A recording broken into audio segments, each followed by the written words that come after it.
안녕하십니까. 바로 보는 TV 옴부즈맨 엄지민입니다.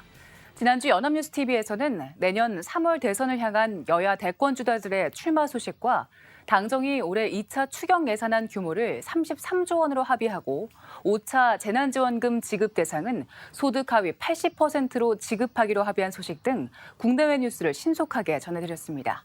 오늘 연합뉴스TV를 말한다 시간에선 뉴스오늘, 뉴스워치, 뉴스리뷰를 중심으로 김창숙 시청자평가원이 모니터한 내용을 전해드립니다.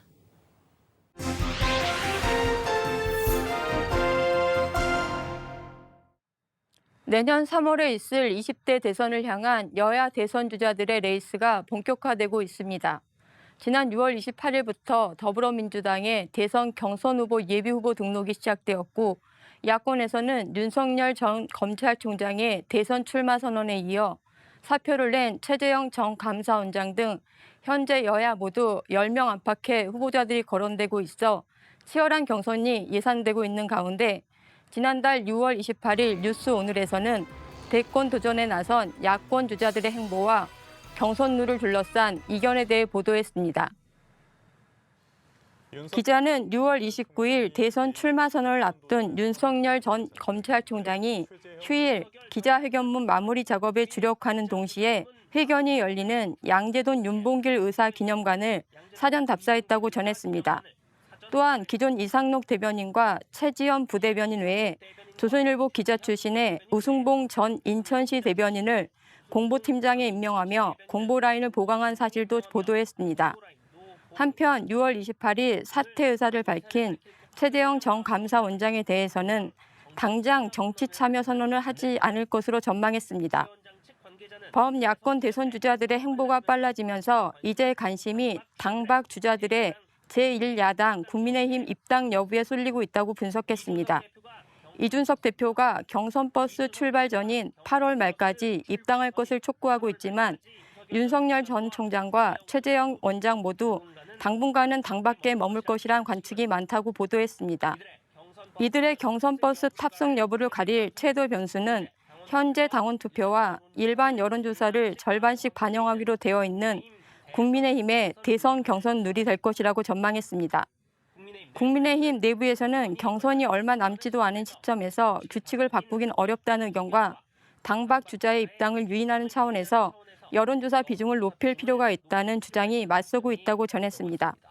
구체적으로 당내 주자 중 한 명인 홍준표 의원은 복당 직후 경선 여론조사 비율을 높이는 것에 대해 부정적으로 반응한 반면 또 다른 당내 주자인 하태경 의원은 오히려 100% 일반 국민 모바일 투표로 대선 후보를 뽑아야 한다고 주장했습니다. 조기 점화된 야권 대선 레이스는 당분간 게임의 룰을 둘러싸고 이견이 있을 것으로 전망했습니다. 6월 28일 뉴스워치에서는 사흘간의 민주당 대선 경선 후보 예비 후보 등록이 시작됐다는 소식을 전했습니다. 국회에 나가 있던 기자는 최소 9명이 후보 등록을 할 것으로 예상했습니다. 한편 같은 날 정세균 전 총리와 이광재 의원이 7월 5일까지 후보 단일화를 깜짝 발표했다는 소식을 전했습니다. 여권 1위 후보인 이재명 지사를 견제하기 위한 움직임을 본격화한 것이라고 분석하며 단일화 발표 현장 모습을 보여주었습니다. 두 사람은 단일화 방법에 대해선 단판, 결단, 여론조사 등 모든 가능성이 열려 있다고 밝혔고 둘의 단일화 논의에 다른 후보들을 참여시키는 방식으로 전선을 확장하겠다는 구상이라고 밝혔습니다. 한편 이재명 지사가 6월 30일 예비 후보 등록을 한 뒤 7월 1일 영상으로 출마 선언을 할 예정이라고 전하며 문재인 대통령도 2017년 대선 경선에서 영상 출마 선언을 한 바 있다고 덧붙였습니다. 기자는 이어 야권 후보들의 행보에 대해서도 전했습니다. 6월 29일 출마 선언을 앞두고 윤석열 전 검찰총장은 며칠째 외부 일정을 잡지 않은 채 출마의 변을 가다듬는 것으로 알려졌다고 전했습니다. 무엇보다도 정권 교체의 필요성을 전면에 내세울 것으로 예상하며 윤 전 총장이 그간 측근을 통해 전원 정치를 한다는 비판을 받아왔는데 출마 선언을 기점으로 공개 행보를 본격화하며 검증대에 올라서게 된다고 설명했습니다. 한편 장애 주자이자 윤 전 총장의 대안 주자로 꼽히는 최재형 감사원장이 윤 전 총장 대선 출마를 앞두고 6월 28일 아침 사의를 표한 사실을 보도했습니다. 정치 직행 가능성이 높아진 최 원장 행보를 놓고 여당은 감사원을 정치적 도구로 악용했다고 비판한 반면 야당은 기대를 드러냈다며 서로 다른 반응을 전했습니다. 기자는 야권 주자 중 주목을 받는 인물들이 이렇게 링 밖에 있다는 점을 환기시키며 국민의힘에선 유승민 전 의원, 원희룡 제주지사, 하태경 의원이 대권 도전을 공식화했고 홍준표 의원도 대권 행보의 속도를 높이고 있는 링안의 현황도 전했습니다. 이들 링안의 후보들이 얼마나 존재감을 발휘할지 미지수인 상황에서 국민의힘 대선 경선은 사실상 개방형 플랫폼 형태가 될 것이라는 전망을 전했습니다. 대선 경선 후보 예비 후보 등록이 시작되면서 여야 후보들의 각축전 역시 본격화되는 양상을 보이고 있습니다. 후보들의 출마 선언이 잇따르고 있고 대권을 향한 행보도 빨라지고 있습니다. 정치적 이벤트도 많은 시기이고 경선이다 보니 후보들 간의 대립이나 갈등이 불거지기도 합니다. 그러다 보니 후보자들의 행보나 이벤트를 단순 전달하거나 후보자들의 발언을 그대로 받아써서 옮기는 보도들이 많아지게 되는데요. 실제로 누가 뭘 했다, 누가 어떤 말을 했다 등을 나열한 보도들이 눈에 띄었습니다. 많은 후보자들과 관련된 내용들을 다루다 보니 자연스럽게 나오는 현상일 수 있겠지만 대선이라는 중대사가 걸린 문제인 만큼 시청자들에게 후보자 및 정책에 대한 분석, 행보의 의미, 발언의 소뜻과 같은 깊이 있는 분석과 논의를 함께 제공해 주려는 노력도 잊지 않았으면 좋겠습니다. 6월 24일 뉴스 리뷰에서는 쿠팡 물류센터 화재 이후 쿠팡에 미흡한 안전관리에 대한 폭로가 잇따르고 있다는 소식을 전했습니다. 노동자들은 화재 당시 신고를 했는데도 보안 요원이 이를 묵살했다고 증언하면서 쿠팡 물류센터의 안전관리가 전반적으로 미흡했다고 지적했습니다. 쿠팡 물류센터에서 반품 처리와 상하차 작업을 하고 있는 21살 최모 씨는 인터뷰를 통해 고위험 업무에 투입되면서도 제대로 된 안전교육을 받지 못했다고 말했습니다. 노동자들이 휴대전화를 반납한 채로 엘리베이터에 갇히는 사고가 나기도 했는데 불이익을 받을까 봐 제대로 문제 제기를 하지도 못했다고 보도했습니다. 화재가 난 덕평 물류센터에선 화재 경보기 오작동이 수시로 발생했다. 경보기가 울린 적이 있는데 관리자들이 신경 쓰지 말고 일하라고 했다는 등의 제보가 잇따르고 있다고 보도했습니다. 특히 화재 당일 연기가 난다고 보안 요원에게 여러 차례 말했지만 묵살당했다는 증언이 나와 경찰이 사실 여부를 파악 중이라고 전했습니다. 쿠팡 노조는 반복되는 사고 이면에는 안전보다는 효율성을 중시하는 쿠팡의 기형적인 업무 구조가 있다며 재발 방지 대책을 촉구했습니다. 이에 쿠팡 측은 화재 대응에는 문제가 없었다고 반박하며 노조가 또 거짓 증언을 앞세워 사실을 왜곡하고 있다고 주장했다고 전했습니다. 6월 24일 뉴스20에서 기자는 이커머스 업체 1위 쿠팡의 화려한 성공 이면에 해결되지 못한 열악한 노동 환경과 기업의 윤리 문제가 자리 잡고 있다고 지적했습니다. 덕평 물류센터 화재 이후 근로자들의 신고 요청이 묵살됐다는 주장이 나오면서 안전 문제와 열악한 근로 환경이 드러났고 같은 날 김범석 쿠팡 창업자가 한국 법인의 모든 직책을 내려놓겠다고 밝혀 책임 회피 논란을 키웠다고 분석했습니다. 엎친 데 덮친 격으로 쿠팡 이츠 새우튀김 갑질 논란, 코로나19 집단 감염 피해자 모임과의 비공식 교섭 결렬, 우길기 관련 상품 판매 이슈까지 이어지면서 사면 초과에 내몰렸다고 설명했습니다. 쿠팡의 안일한 대처에 화가 난 소비자들은 탈퇴와 불매운동을 시작했고 시민단체들은 쿠팡에 사회적 책임을 다할 것을 촉구했다고 전했습니다. 이어 로켓 배송으로 단기간에 급성장한 쿠팡이 ESG 같은 사회적, 윤리적 책무에는 소홀했다는 전문가 인터뷰를 전하며 기자는 뉴욕 증시 상장으로 글로벌 기업 반열에 오른 쿠팡이 후진적 기업 문화에서 벗어나지 않는 한 싸늘한 여론을 비껴가기는 어려울 것으로 보인다고 전망했습니다. 연이어 터지는 쿠팡의 악재를 보면서 고도 성장한 우리 사회에 여전히 잔재하는 안전불감증, 열악한 노동현실, 후진적 기업 문화의 민낯을 본 느낌인데요. 이번 사건 보도에서 문제의 원인을 쿠팡의 구조적인 측면에서 찾으려는 노력이 좋았습니다. 다만 이를 한 기업의 문제로만 국한하다 보면 더 큰 우리 사회 구조의 문제점을 간과할 수 있다는 점을 짚고 싶은데요. 드러나지 않았지만 노동 현장 어디에서라도 누적된 문제일 수 있다는 점에서 보다 거시적인 고찰이 필요하다고 생각합니다. 1차적으로는 쿠팡의 문제점을 심도 있게 파헤쳐야겠지만 논의를 좀 더 확장시켜 우리 사회 전반의 노동 현실과 기업 문화의 문제점을 적극적으로 들여다볼 수 있는 고발성 보도들을 제공하면 좋을 것 같습니다. 6월 28일 뉴스메이커에서는 무면허 10대 청소년들이 도난 차량을 몰고 도망가다 경찰에 붙잡힌 사건을 단독 보도했습니다. 기자는 야심한 시각 서울 마포구의 한 도로에서 경찰이 승용차 한 대를 뒤쫓아가 경찰차로 승용차 진로를 막고 멈춰 세우는 영상을 보여주며 급박했던 사건 현장 모습을 전했습니다. 탑승자는 운전면허도 없는 10대 청소년 5명으로 기자는 이들이 서울 마포구의 한 도로에서 도난 차량을 몰다 경찰에 붙잡혔다고 설명했습니다. 이들이 탄 차는 인천 미추홀구의 한 아파트에서 훔친 것으로 경찰차가 차를 가로막자 운전자 A군은 차문을 열고 뛰쳐나와 골목으로 도주를 시도했지만 결국 붙잡혔다고 보도했습니다. 그런데 경찰 조사 결과 이들의 추가 범행이 밝혀졌는데 탑승자 중 10대 여성 3명이 서울 서대문구에서 렌터카를 몰다 접촉사고를 냈다고 전했습니다. 이들 중 한 명이 다른 사람의 신분증으로 차를 빌린 후 사고를 냈고 사고 직후 차를 버리고 A군 일행이 탄 차량에 탑승했다며 사건 경위를 설명했습니다. 기자는 검거 당시 술이나 약물을 복용한 사람은 없는 것으로 알려졌다고 전했습니다. 서울 서대문경찰서는 A군을 포함해 이들 10대 5명을 무면허 운전과 절도 등 혐의로 입건해 조사 중이며 도주한 10대 남성 1명을 추적 중이라고 보도했습니다. 최근 청소년들 범죄들이 많이 보도되고 있는데 강력 범죄들도 다수 포함되어 있어 참 안타까운 상황입니다. 모든 범죄가 그렇긴 하지만 특히 청소년 범죄의 경우 모방 범죄나 사건이 재발하지 않도록 하는데 보다 중점을 둘 필요가 있습니다. 사건 보도의 경우 앞의 보도처럼 범행 내용이나 범죄 방법 등을 소개하는 내용으로만 구성된 보도들이 많은데 청소년 범죄 관련 보도는 범죄 예방에 도움이 될 만한 내용도 같이 언급해주면 좋을 것 같습니다.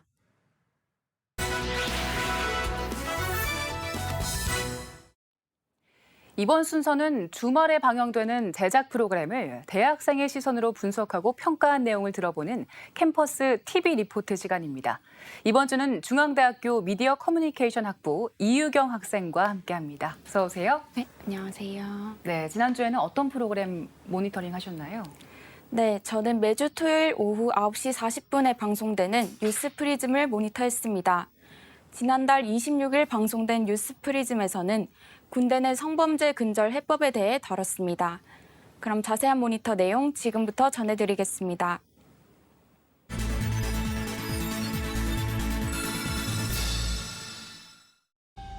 방송은 상관의 성추행 피해를 입고 스스로 목숨을 끊은 공군 중사의 영한 씨를 비추며 시작합니다.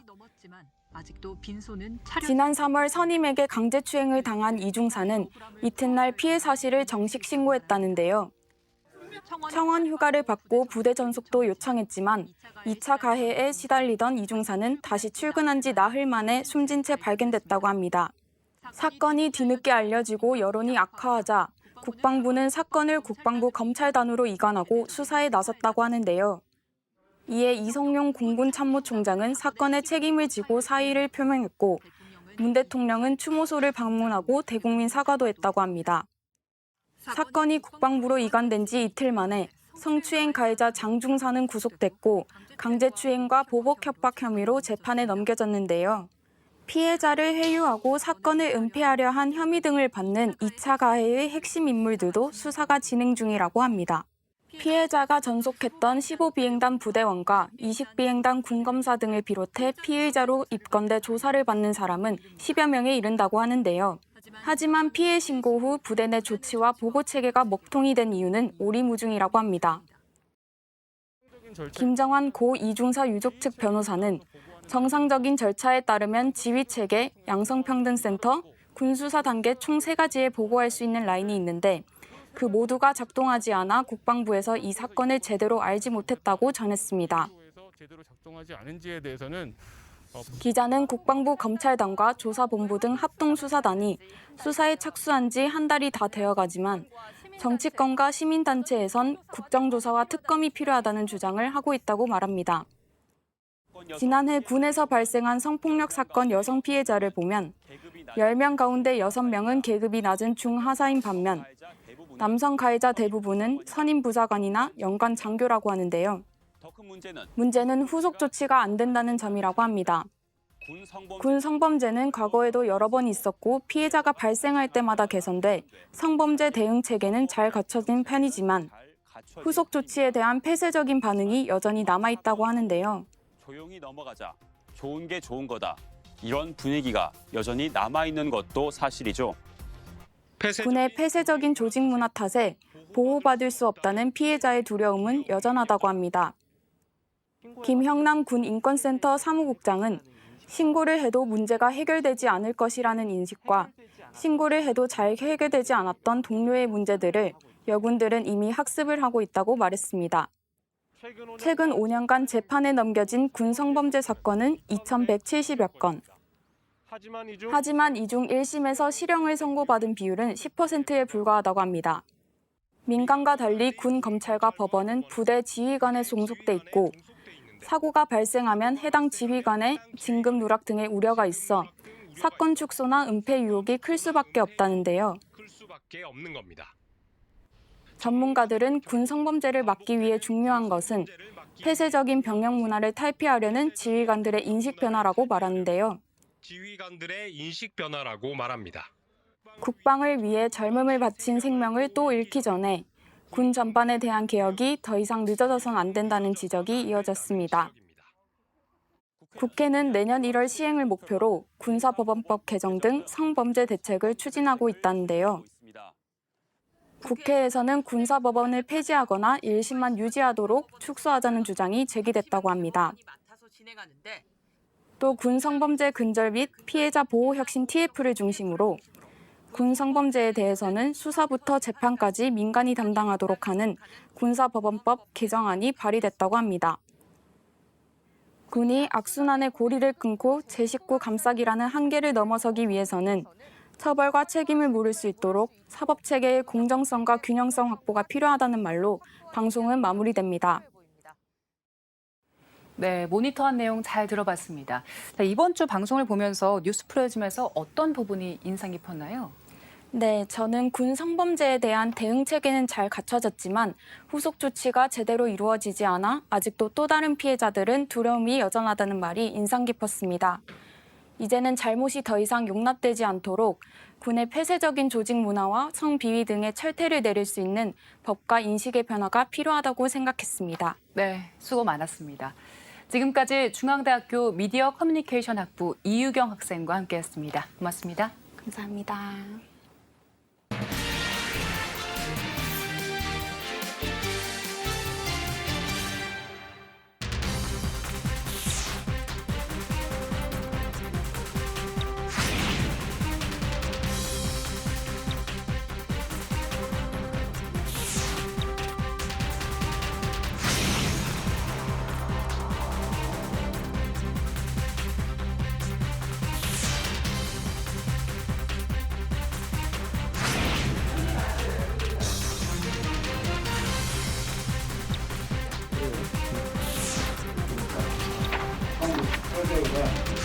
여러 가지 측면에서 에 불구하고 가짜 뉴스 때문에 굉장히 국민들을 상정합니다.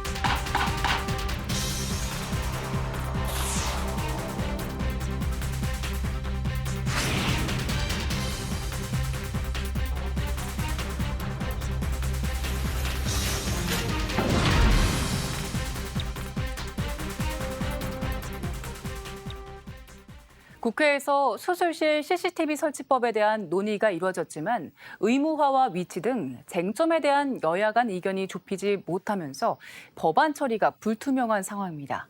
정치권은 물론 의료계와 환자단체 간에도 찬반 의견이 극명하게 엇갈리고 있는데요. 오늘 TV와 비평 시간에는 수술실 CCTV 설치법을 둘러싼 논란에 대해서 언론에선 어떻게 보도하고 있는지 자세히 알아보겠습니다. 명지대학교 디지털 미디어학과 최선규 교수와 함께합니다. 어서 오세요. 네, 안녕하세요. 지난 23일에 국회 보건복지위 소위에서 수술실 CCTV 설치 법안이 논의됐지만 여야 간 의견이 좁혀지지 못하면서 결국엔 보류가 됐습니다. 먼저 수술실 CCTV 설치법이 무엇인지 그리고 국회에서는 어떤 내용이 논의됐고 쟁점은 무엇인지 짚어주시고요.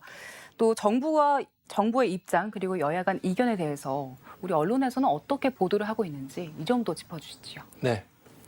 병원 수술실에 CCTV 설치를 의무화하는 의료법 개정안이 국회 보건복지위원회에서 논의됐지만 결론을 내리지 못했다고 조선비즈가 지난달 23일 보도했습니다. 여야 의원들은 수술실에 CCTV를 설치해야 한다는 점에는 공감대를 이뤘으나 CCTV 설치를 의무화하는 것과 환자의 CCTV 영상 열람 허용 범위, CCTV 설치 장소와 설치 비용 문제를 놓고 이견을 좁히지 못했다고 조선비즈는 덧붙였습니다. 그동안 정치권은 수술실 CCTV를 설치할 장소, 촬영 시 환자 또는 보호자의 동의 외에 의료진의 동의도 받을지의 여부, 설치 의료기관의 범위 등을 놓고 이견을 보였습니다. 이에 주무부처인 보건복지부는 환자가 동의하면 촬영하되 정당한 사유가 있을 때 의료인의 촬영 녹화 거부권을 인정하도록 하고 의료분쟁 조정중재원, 수사기관, 법원의 요청, 의사 환자 간 합의하면 열람을 허용하는 것을 대안으로 제시했습니다. 여권 대권 주자 1위인 이재명 경기지사는 SNS에 수술실은 신성 불가침의 성역이 아니다면서 정상적으로 수술을 집도한 의사 입장에서도 CCTV 영상은 정당성을 입증할 수 있는 소중한 자료라고 주장했습니다. 김부겸 국무총리는 지난달 24일 수술실 CCTV 설치 논란과 관련해서 카메라를 수술실 내부가 아닌 출입구에 설치하는 방안을 검토하고 있다고 연합뉴스가 지난달 24일 보도했습니다. 김 총리는 CCTV를 수술실 입구에 설치하고 지문을 찍게 한다든가 해서 출입자의 동선을 체크하는 방식으로라도 우선 불신을 걷어내는 것이 먼저라고 말했습니다. 이어 카메라가 수술실 내부를 바라보는 문제는 다른 나라도 조심스러운지 대화를 녹음하는 경우는 있어도 녹화는 조심스러운 것 같다며 환자의 프라이버시 문제도 있을 수 있다고 했습니다. 김 총리는 정부는 이 문제에 대해서는 신중할 수밖에 없는 입장이라고 설명했습니다. 김 총리는 의사 선생님들이 워낙 완강하게 반대하고 있다면서 그분들의 도움으로 코로나19라는 국가적 재난을 극복해가는 과정이라며 양해를 구했습니다. 네, 정치권의 다양한 입장을 들어봤는데 수술실 CCTV 설치에 대해서 일반 국민들의 찬성의 목소리는 상당히 높습니다. 이유가 있을 것 같은데요. 일단 일반 국민들 그리고 환자단체에서 수술실 CCTV를 설치를 의무화해달라 이렇게 요구하는 이유에 대해서 언론에서는 어떻게 보도를 하고 있습니까? 네, 한국 환자단체연합회가 수술실 CCTV 입법 활동에 나선 이유는 무자격자의 대리수술, 유령수술, 성범죄 등 비윤리적 범죄, 의료사고 은폐를 예방하고 방지하기 위한 목적이라고 머니투데이가 지난달 24일 보도했습니다.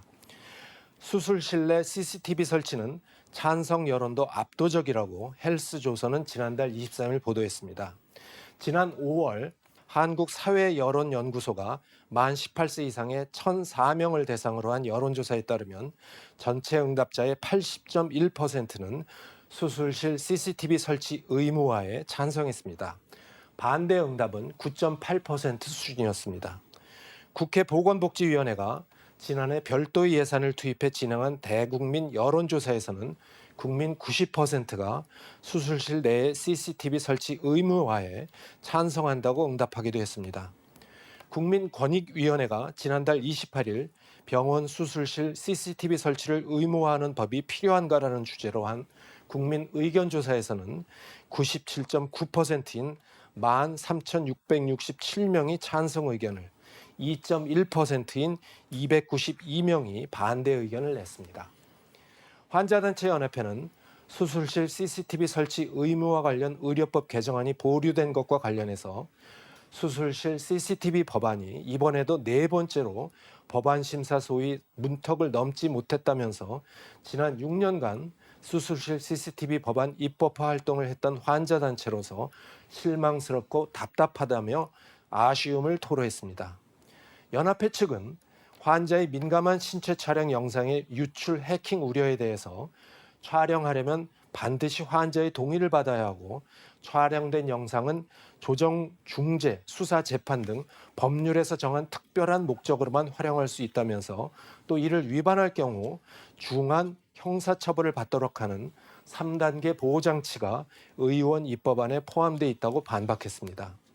연합회 측은 환자의 수술 부위를 정밀하게 촬영하는 것에 대해서 반대하고 있고 수술실 한쪽 벽면에 설치된 CCTV를 통해서 촬영된 영상만으로는 수술 관련 의료 과실을 입증하는 기능으로는 한계가 있을 수밖에 없다고 설명했습니다. 연합회는 CCTV 영상이 응급 상황이 발생했을 때 의료진이 적절한 조치를 취했는지, 의료 사고의 은폐를 위해 수술 기록지나 마취 기록지를 조작했는지를 확인하는 증거 자료로선 중요한 기능을 할 수 있다고 주장했습니다. 네, 이런 국민 여론과는 반대로 의료계 대다수에서는 이 법안에 대해서 반대 목소리가 상당히 높지 않습니까? 의료계가 이 법안에 대해서 반대하는 이유가 궁금하고요. 그리고 의료계 내부에 다양한 목소리가 있을 텐데 그 목소리와 또 해외 사례 등에 대해서 언론에서는 어떻게 짚어보고 있는지 그 점도 궁금합니다. 네. 의료계에선 내년 대선을 앞두고 핵심 정점으로 떼오른 수술실 CCTV 설치 의무화 문제에 대해서 의료 행위의 특수성, 개인정보 유출 우려, 사회적 비용 등을 고려해 반대하고 있다고 뉴시스가 지난달 22일 보도했습니다. 의사와 병원 단체는 해외에도 수술실에 CCTV를 설치한 사례는 없고 100번 양보해 수술실 입구에 설치는 수용할 수 있지만 수술실의 내부 설치는 받아들일 수 없다는 입장입니다. 의료계가 수술실 CCTV 설치 의무화로 가장 우려하는 것은 의료진이 상시 감시 상태에 놓이면 심리적 위축으로 사고 위험성이 높은 수술을 거부하거나 집중력 저하, 과도한 긴장으로 인해 의료 서비스의 질 저하로 이어질 수 있다는 점이라고 뉴시스는 덧붙였습니다. 20년차 외과 의사인 김종민 대한의사협회 이사는 의료진이 교통사고나 산업재해 응급 환자 중 수술장에서 사망이 예측되는 경우 수술을 회피할 수 있다고 주장했습니다. 그러면서 가령 암, 외상 환자 등 중증 질환자를 수술할 때 박리 절제 범위를 넓히는 것과 같은 합병증의 발생 위험은 있지만 환자의 예후를 좋게 할 수 있는 적극적인 진료를 꺼릴 수 있다고 설명했습니다. 환자나 가족의 CCTV를 활용한 의료사고 소송도 폭증할 것이라는 전망도 나옵니다.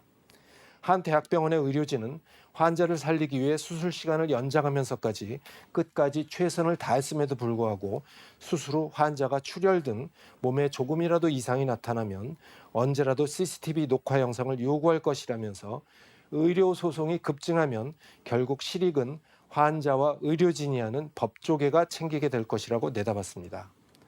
의료계는 환자의 동의를 받지 않는 의사나 무자격자가 행하는 유령 수술, 수술실 내 성추행 등의 각종 부정행위를 막으려면 의료기관 수술실 입구에 홍채 지문 인식기를 설치하고 대리수술이나 성범죄 등 물을 일으킨 의사들에게 미국처럼 병원 문을 닫을 수밖에 없을 정도의 거액의 징벌적 과징금을 부과해 의료 현장으로 절대 복귀하지 못하도록 하는 방안도 필요하다고 강조했습니다.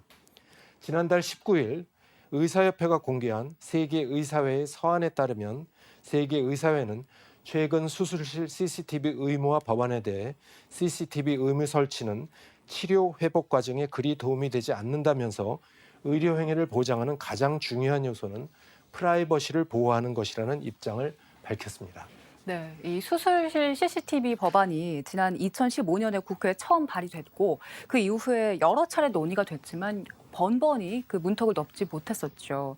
각계 의견이 이렇게 첨예하게 대립하는 사안에 대해서 언론에서는 어떤 태도를 가지고 보도를 해야 될까요? 네, 수술실 CCTV 설치법은 국민의 대다수가 찬성하지만 의료계가 반대하는 사안입니다. 찬성하는 쪽은 환자의 알 권리와 의료사고 및 분쟁 방지 등을 위해서 CCTV가 필요하다는 입장입니다. 의료계는 CCTV 설치 시에 적극적 치료보다 방어적 수동적 치료를 하게 되고 해외의 설치 사례도 극히 드물다는 이유 등을 들어 반대해 왔습니다. 그러나 국민의 여론만 갖고서 수술실 CCTV 설치 의무화와 같은 전문적인 정책을 결정할 수는 없습니다. 정치권에서는 앞으로 더 환자단체와 의료계의 의견을 더 경청해서 부작용을 최소화할 수 있는 수술실 CCTV 설치법안을 마련해야 할 것이며 언론은 이 정치 과정을 관심을 갖고 보도해야 할 것입니다. 네, 오늘 말씀 여기까지 나눠보겠습니다. 지금까지 명지대학교 디지털미디어학과 최선규 교수와 함께했습니다. 고맙습니다. 옴부즈맨 제작진은 시청자 여러분의 다양하고 소중한 의견을 기다리고 있습니다. 방송을 보고 느낀 소감을 연합뉴스TV 홈페이지 시청자 게시판이나 SNS로 보내주시기 바랍니다. 저희는 다음 주에 다시 찾아뵙겠습니다. 함께해 주신 여러분 고맙습니다.